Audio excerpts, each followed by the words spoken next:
dropping significantly right now, but there are new strains expected. Although the newer variants are likely to be resistant to the vaccine, the Biden administration continues to impose mandates. This week, an advisory panel to the Food and Drug Administration recommended that the Pfizer COVID vaccine be approved under what is called emergency use authorization for children ages 5 to 11, even though COVID-19 is not an emergency for children of that age. OEM spoke to a parent who's very upset about it based on her own experience. The FDA just announced today that the Pfizer vaccine is approved for children ages 5 to 11. What do you think about that? It scares me. Based on your own experience? Yeah, because I don't feel like they're disclosing everything. I know they're not. Stephanie DeGarry is an Ohio mother who enthusiastically endorsed her then 12-year-old daughter Maddie's decision to volunteer for the trial phase for the Pfizer vaccine for 12 to 15-year-olds. So we had found out about the opportunity for the Pfizer trial. It was being held at Cincinnati Children's Hospital. We had a friend that was in it. She had no issues, so all three of our kids signed up for the trial, mainly because they wanted this pandemic to go away. They wanted to be normal, and getting a chance to get a vaccine that's going to make you not get sick was an opportunity to not wear a mask, Mrs.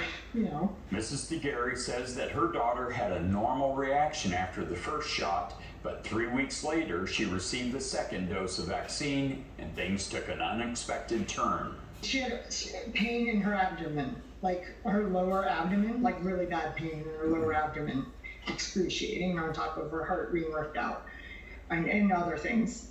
So they said they really were kind of pushing us to go to Cincinnati Children's ER, and their justification was then they'd have access to the records, basically that she would get the best care. And it would be easier to compensate for medical bills and things like that. So it was further away than any other ER, but we went there, which was the biggest mistake of her life. Mrs. DeGarry says that despite her daughter having pain, confusion, and numbness from the waist down, the Pfizer trial investigators say it was not caused by the vaccine. There was blood in her urine, which they just brushed to the side.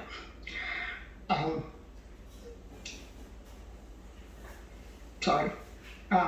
It's okay. And they said in the notes, if the ultrasound is normal, then they're going to assume this a working diagnosis of a virus versus a reaction to the vaccine.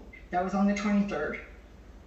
That was with an ultrasound, a urinalysis that had blood in your urine, a renal profile, and I think that's all they did. I can double check, but minimal workup, clearly, to be able to say, oh, not the vaccine, it's the virus. And I have proof. So you believe that they are trying to cover this up and say that it was not related to the vaccine? Yes.